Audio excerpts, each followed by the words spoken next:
ఈ వీడియో చూసే ముందు జై హనుమాన్ అని కామెంట్ చేయండి. ఈ నెల సెప్టెంబర్ 21వ తేదీన ఆదివారం రోజు మహాలయ అమావాస్య ఏర్పడబోతుంది.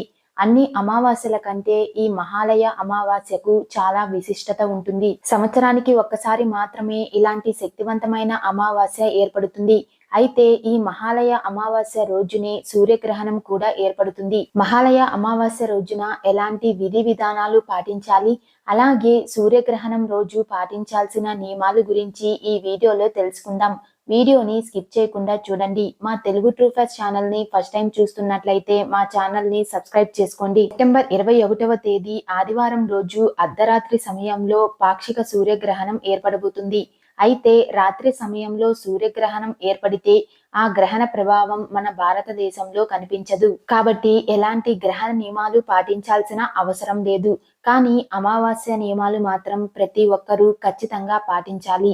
సెప్టెంబర్ 21 మహాలయ అమావాస్య రోజున చనిపోయిన మన పెద్దలందరూ మన ఇంటి చుట్టూ తిరుగుతారంట.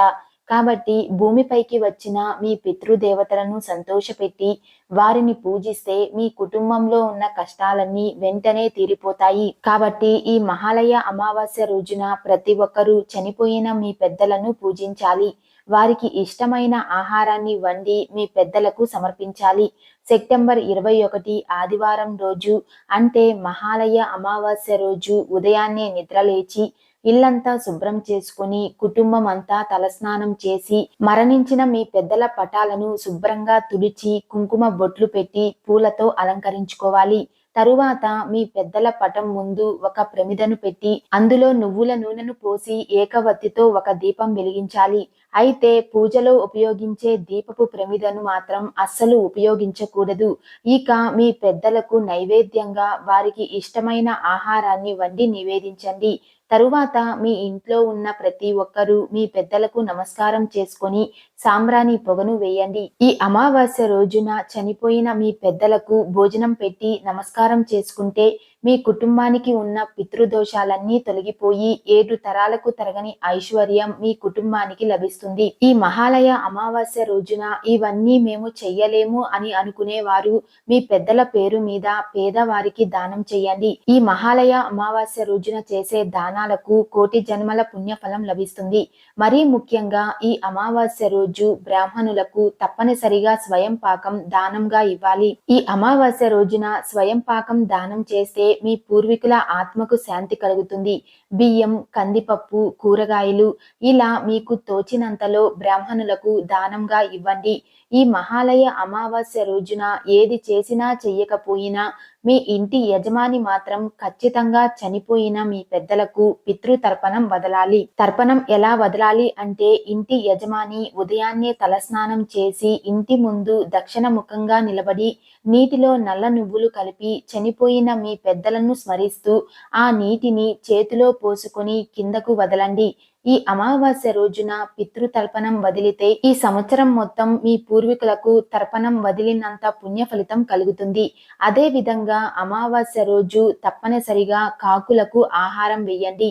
ఎందుకంటే ఈ మహాలయ అమావాస్య రోజున చనిపోయిన మన పెద్దలందరూ కాకుల రూపంలో ఇంటి ముందుకు వస్తారంట. కాబట్టి ఈ రోజున కాకులకు ఆహారం వేస్తే మీ పితృదేవతల ఆకలి తీరి సంతృప్తి చెందుతారు. అదే విధంగా గోమాతకు పచ్చిగడ్డిని ఆహారంగా వేస్తే ఎన్నో శుభ ఫలితాలు కలుగుతాయి.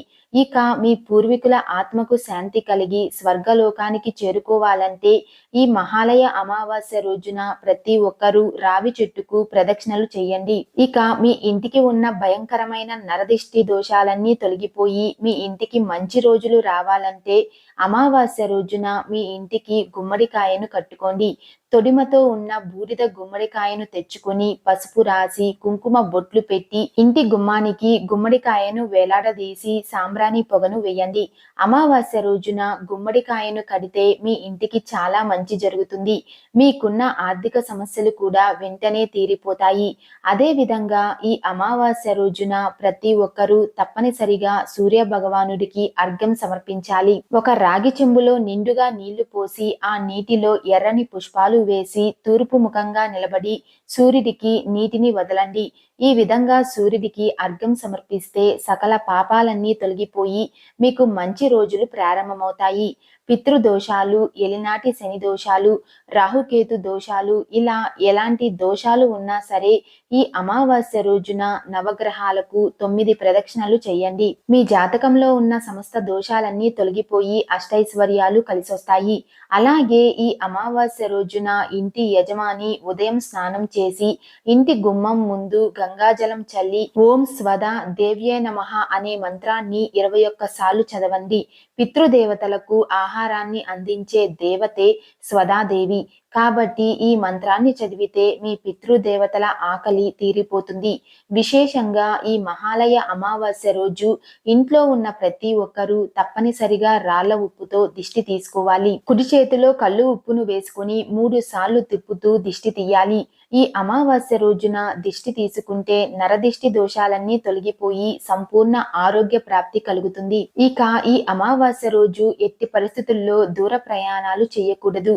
అలాగే ఈ రోజున ఎలాంటి శుభకార్యాలు, గృహ ప్రవేశాలు వంటివి కూడా చేయకూడదు. అమావాస్య రోజున కొత్త వస్త్రాలు, కొత్త వాహనాలు, అలాగే కొత్త ఆభరణాలు కూడా కొనకూడదు. ఇక నరదిష్టి సమస్యలతో, దీర్ఘకాలిక సమస్యలతో బాధపడేవారు ఈ అమావాస్య రోజున కాలికి నల్లదారం కట్టుకోండి. అలాగే విపరీతమైన ధనలాభం పొందాలనుకునే వారు ఈ మహాలయ అమావాస్య రోజున ఓం శ్రీ మహాలక్ష్మి దేవియే నమః అనే మంత్రాన్ని 21 సార్లు చదవండి. మీ ఇంటి సంపద విపరీతంగా పెరుగుతుంది.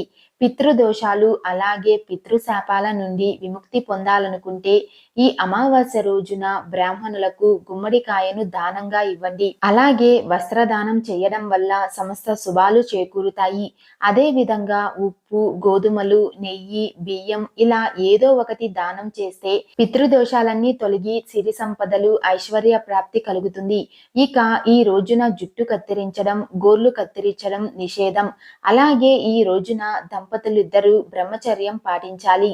అయితే ఈ అమావాస్య రోజున పొరపాటున కూడా బియ్యం, గోధుమలు, చీపురు ఈ 3 వస్తువులను అస్సలు కొనకూడదు. అలాగే ఈ రోజున ఎవ్వరూ కూడా నలుపు రంగు వస్త్రాలను ధరించకూడదు.